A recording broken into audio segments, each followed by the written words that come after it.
Throughout this week, we're sharing our favorite stories, some of them very powerful, literally. I had the opportunity to meet one Minnesotan who trained at a New Hope gym and set world records. In the early morning at Lifetime Fitness, trainer DJ packs on the pounds. So keep that back tight, keep that chest up. And Susan Zemke responds. Good. Susan is 71. And she's resilient. She's fierce, so she's very competitive and driven. Since 2018, she's competed in the Highland Games. Those are competitions that require a lot of skill and strength. I am very small for the sport. This is a big person sport. Small, but mighty.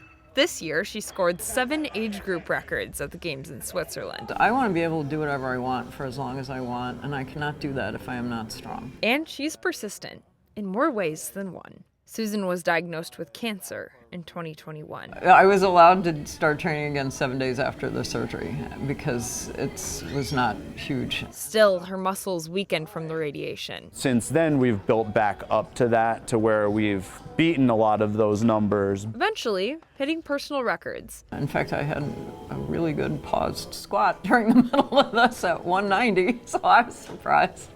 She said her base of fitness and early diagnosis helped her fight it fast. You know, I feel like that was less of a thing to overcome than it was more of a, there's a blip on the radar. Today, she's cancer-free. And with those records under her belt, she's still pushing for more. Those are the kinds of things that I really like about her, is that, again, she's all about defying those age norms. Another one of our favorite stories involved a Plymouth swimmer who took on an unprecedented challenge this past summer. Karen Zemlin and 5 other marathon swimmers set out to achieve a new swimming feat in Lake Superior, a feat that also raised awareness to a larger issue. I'm a lifelong Minnesotan. Karen Zemlin knows what it means to go with the flow. We have all these opportunities in Minnesota and all these lakes we have just around the corner. She, like many other open water swimmers, also likes to go against the current. We're this subgroup of swimmers that just want to challenge ourselves in bigger ways. Her most recent challenge, over 40 miles of Lake Superior. Each one is so different from the last. And this one gave me this whole different perspective because it was done in a relay form. Zemlin and her team ventured out to swim the first non-stop relay from Split Rock Lighthouse to Duluth. When those conditions change, we're changing very much how we're responding to those conditions. That unprecedented swim is also a mission. Lake Superior is among the fastest warming of the world's large lakes. John Shepard is the assistant director of the Center for Global Environmental Education at Hamline University. He says the lake is reaching unusual 70-degree temperatures. This marathon relay swim that just wrapped up yesterday would have been more difficult in years past. That temperature also creates a breeding ground for invasive species and catastrophic storms. The group is creating a documentary to raise awareness of the changing climate close to home. We all have a role to play in kind of reducing some of the impacts that are going to be happening, as the climate warms. For the swimmers, their role was crossing the Duluth shoreline, and together they did just that. When we stand on the beach at the end, that's that balance of, wow, look what we got to do and how amazing that was. And knowing how far those 70-degree water temperatures are reaching in Lake Superior feels like something we need. That's an indicator of what's going on. That PBS documentary is now available to watch this holiday season. Another one of our favorite stories involves a Brooklyn Park woman and a gold medal winning Special Olympian. Tiffany Carey is a Special Olympics gymnast with Team USA. She was honored by the Vikings last August. Carey won gold, silver, and 2 bronze medals at this summer's Special Olympic Games in Germany. The next Special Olympics World Games are right here in Minnesota in 2026. Another of our favorite stories is a pretty cool feat. Joe and Sally Whitekin of Maple Grove were part of a team that took 3rd place last winter in the multi-block ice sculpting competition at the St. Paul Winter Carnival. If you're wondering how it's done, let's just say it's a lot harder than you think. Photojournalist Justin Scholl shows us how they did it. These are the trophies from the multi-block competition from the past 2 years. And we're soon going to have one from 2023 for this year. We moved here about 6 years ago from Pittsburgh. And I thought, oh, maybe I'll embrace one of the Minnesota art forms. We're part of the team, but we're just learning. They just kind of, here's how you use this particular tool. And Joe made the shield on one of the figures this year, and I made a bow and some other features. So we have 48 hours to do this sculpture. And of course, the weather, you have to be prepared. And this year was pretty cold. You're so engrossed, you have only so much time. And then you step back and think, wow, we did that. Yeah. It's a lot of work getting up at 8 o'clock in the morning. It's 5 degrees out, and that's the high. I'm going to be out in this all day. It takes a little bit of motivation to get out the house, but together we do it. People say, would you do it again? And I tell them it's a game day decision. We were very happy because there's some great ice sculptors out there. I mean, if you go and look, they're amazing. I'm amazed at the ice. You can get so thin, you can bring out such detail. At the end, they put a blowtorch towards it, and the ice becomes translucent. What do you do to celebrate? Drive home, take a hot bath, and go to bed, and just sleep out. And hopefully the weather will cooperate for ice sculpting this year. The St. Paul Winter Carnival officially kicks off on January 25th.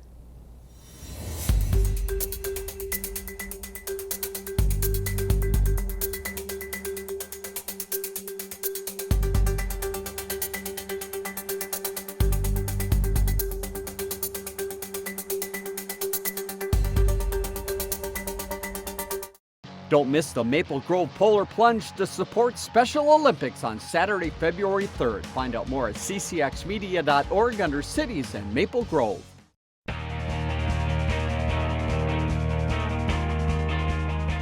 It's holiday tournament week for a lot of hockey and basketball teams in the area. Maple Grove's girls hockey team is part of a good tournament in Edina. Ches Moots has highlights from the opening game for the Crimson. A top 10 Class 2A matchup between number 6 ranked Maple Grove and number 5 Andover at Edina Girls Hockey Walsner Tournament. First period, Huskies trying to capitalize after a steal. Hannah Christensen passed to Maya Engler trying to shuffle it in, but Danny Strom with a nice stop to keep it a scoreless game despite 6 penalties called in the first period. In the second, Andover in their O-zone, Ella Thorson rips the pass to Avery Kasich, who rings it off the left post and in. Huskies in front after the second period, 1-0. In the third, Andover looking to extend their lead. Thorson with a great look near the slot, but once again it's the senior keeper Strom coming up with the stop. Strom kept MG in the game. Shots were 34-9 in favor of the Huskies, but Maple Grove only falls to Andover by a score of 1-0. In Edina, Chaz Moots, CCX Sports. The Wayzata girls hockey team is in the Herb Brooks Holiday Classic at the National Sports Center's Super Rink. Jay Wilcox has highlights from the Trojans' first game at the tourney. Wayzata's girls hockey team facing Duluth in the first round of the Herb Brooks Holiday Classic. After a scoreless first period, the Trojans erupt. Jenna Britz goes to the net. The first 2 shots are stopped, but Nicole Britz knocks the rebound in for a 1-0 Wayzata lead. Up 2-0, they're awarded a penalty shot, and Rhiannon Lawrence makes it count, snapping the forehand shot home as the Trojans stun Duluth with 3 rapid-fire goals to lead 3-0. And they aren't done.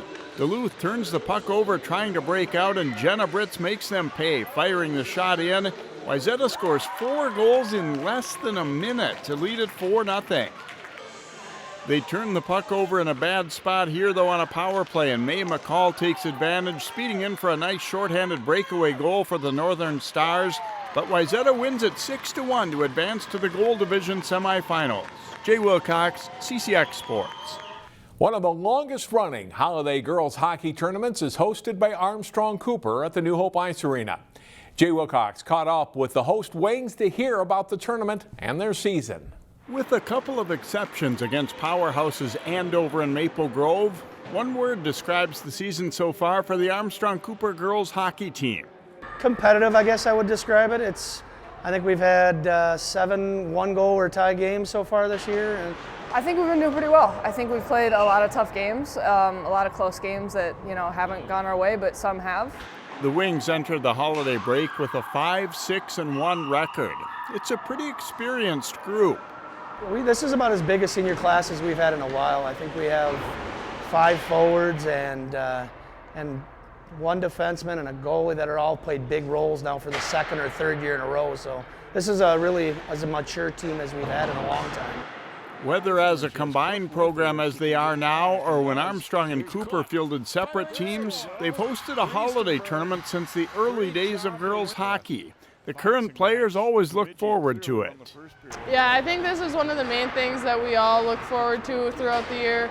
Right over the holidays, I think we all get super busy, and with the tournament, it just kind of takes us away from everything else going on, and we just get to play hockey. It's a lot of fun.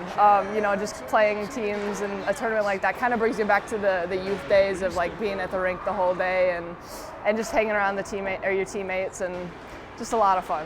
Kids take care of the scoreboard and doing the clock and take care of doing the announcing and the penalty boxes, and you'll see them in concession stands. The kids really own it and take responsibility for it and take pride in it. The 8-team Armstrong Cooper Holiday Classic Tournament runs Thursday through Saturday at New Hope Arena, and you can see the Wings' opening game against Princeton Becker Big Lake live on CCX Thursday night, along with Osseo Park Center's game that night. Jay Wilcox, CCX Sports. Find more prep sports games and highlights at ccxmedia.org and follow us on social media.